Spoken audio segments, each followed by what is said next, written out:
Hi. Thank you for attending today's reading. Let's begin. I used to pay my middle school bully not to bully me, then I found out he actually needed the money. He made my life a living hell. He would turn all the boys in class against me and bully me about my eyebrows. One time he begged me to buy him pizza and said he promises not to bully me all week if I do. So I bought him a box of pizza and he fulfilled his promise. I loved the idea. I began to do it on a regular basis. I started asking him every Friday what he wants next week so that the bullying doesn't happen again. He asked for 2 bags of hot fries, a potato chip flavor here in the US. And another time he wanted some milk from the cafeteria. And once he asked for colored pencils for art class. My school had a uniform dress code. It was $25 per shirt and the pants were $15. If I remember correctly, he showed up the first day of 8th grade in regular clothes. A tee and jeans. So he got sent to the main office to wait for his parents. My aunt was there because she used to drop off my lunch and hand me money to buy food after school.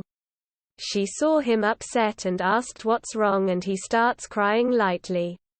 His parents wouldn't come because they couldn't afford the uniform and decided it would be best to avoid the situation. After my aunt hands me my lunch, she buys him a uniform hoodie, a couple of tees, and a long sleeve. He said he had pants at home and he was hesitant to accept but eventually took them and thanked her.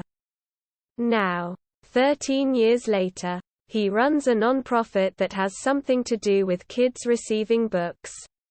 I think it's sweet and I forgive him for being a bully because he didn't grow up to be in a hole.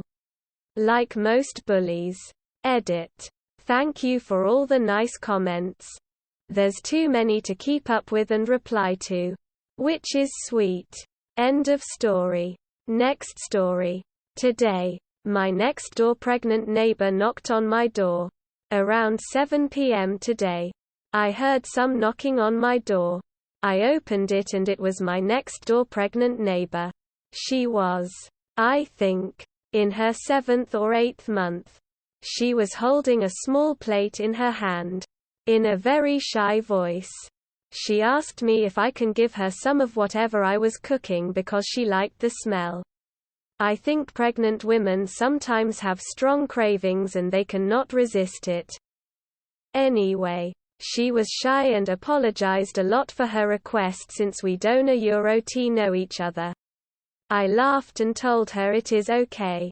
I was cooking a traditional meal from my country and the recipe has olive oil, garlic, jalapeno plus or minus os and some spices. I think the smell was nice. I gave her some of my dinner, then she left. I watched her walking home like a cute little penguin *s happy with her successful little hunting trademark. I felt really happy too for some reason. End of story. Next story. My GF said I am not affectionate enough. So now I treat her like my dog. I rarely show emotion. I'm very reserved and level-headed, so my emotions, whether positive or negative, rarely spike too much. But I love my dog more than anything or anyone. She gets more life and emotion of me than anyone. My GF recently sat me down and told me she needs more affection. She knows I don't where my emotions. And that generally includes her even though she knows I love her. Not handsy. I kiss her when appropriate. And let her know I love her when appropriate. Since that talk, Ve been thinking of my affection for her like I do my dog. I get super excited to see her like my dog does when I get home.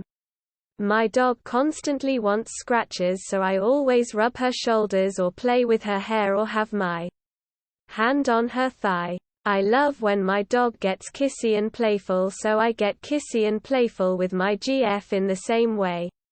My dog loves when I give her a new toy or treat, so I have little gifts and snacks to give to her when the mood strikes. What a difference. My GF loves it. And Eta Euros easy for me because I literally just treat her like my dog. But without the baby voice. Eta Euros renewed our passion and she is so happy, and can you Euro T understand how I turned my emotions around so easily? TL. Dr. GF wanted more affection. I just do the things to her that I do to my dog. Because I love my dog more. End of story. Next story. I bought 40,000 Reddit coins cause I like giving plat and gold to strangers on the internet. They are Euro always very thankful, and it makes me a bit happy because Euro ma social as fuck IRL, and I could never brighten someone a Euros day like I can on here. End of story. Next story. I quit Facebook so I would stop wasting time staring at my phone. I now spend more time on Reddit than I ever have on Facebook. End of story. Next story. I secretly put money in my pants pockets so my husband will do the laundry. I put $5 to $10 a week in my clothes. He thinks he is getting one over on me because we both have a weekly budget. He doesn't know that he is part of my budget. If I even try to do the laundry, he is like, no. I got it, worth every red cent. Edit. Thank you, oh kind ones, for the silver SSSS edit. And the gold awesome Reddit person. Why edit? Platinum. I curtsy to you. End of story. Next story. My 10-year-old son passed away this morning and the world just collapsed beneath me. Any thought about wanting to live was extinguished this morning. Watching his grandmother begging him to come back. His mother had to be restrained, and this therapist roving around telling me it's going to be okay. He just didn't die. I died too. How cannot I not join him? End of story. Next story. I honestly don't think Friends the TV show is that funny. Fortnite burger. End of story. Next story. I keep having dreams where I call Obama the N-word and I want it to stop. This is a throwaway for obvious reasons. Some background. Politically, I've been a Democrat my entire life and an Obama supporter for as long as I can remember. I volunteered for John Kerry's presidential campaign back in 2004, which is where first registered on my map.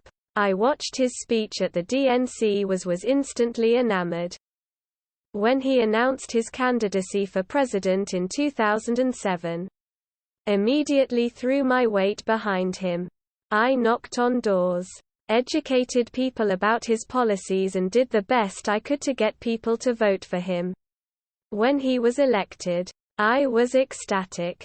In the past, when I had supported candidates, it was out of cold reason. Because I thought their policies and acumen would result in the best net result for this country. But this was a person I could get excited about. Someone I could believe in. When it came time for his campaign for a second term, it was largely the same. I had slightly soured on him. Granted, he was not the president I had hoped he would be, but that was not his fault. I had built him up to be so huge in my head it was impossible for him to live up to expectations. Republican gridlock in Congress also prevented him from getting through the policies he wanted. Nevertheless, I still supported him, still volunteered, and was still happy when he won his second term. The problem started about 3 weeks ago. I had a dream involving Barack, which is not uncommon for me. I was working with him and Michelle on their upcoming Netflix show. We were looking over demographics and how they related to various geographical locations. Without even realizing it, I said, yeah, we should do pretty well in area near me. He just looked at me and stormed out with Michelle behind him. I woke up and went into the bathroom to splash cold water in my face. I dismissed it. I don't have a racist bone in my body. This was just one of those dreams. Right? A week and a half ago, I had a similar experience. This time I dreamt we were going wine tasting together. I don't remember the lead up, but I ended up saying something to the effect of, the sommelier said, "We should be detecting earthy tones in this wine. But it's just not registering with me. This time." Instead of storming out, he replied, very sternly, "Why did you feel that was an appropriate thing to say?" I began to stutter and explain it was an accident, but I had once again woken up. The most recent incident was last night. I dreamt I was at a family barbecue with the Obamas. Just his family and mine. He was manning the grill and I was speaking to Michelle while the children played with each other. I know Sasha and Malia are adults now, but I still think of them as children. I said to Michelle very politely, "Excuse me for one moment," and marched right up to Barack and tapped him on the shoulder. He turned around to look at me and I just said the word and nothing else. I can write off this happening once or twice in my dreams, but 3 separate events is too much. I don't know what to do. I don't want to do this. Every time it happens, my work suffers the next day. I've started lying to my wife saying I've been having nightmares, but I'm not sure she fully believes it. Lately, I've been worrying I might start saying it in my sleep and she could hear. I'm at my wit's end and I want it to stop. End of story. That is all for today. If you want to support my automated channel, feel free to drop a like and subscribe. See you tomorrow.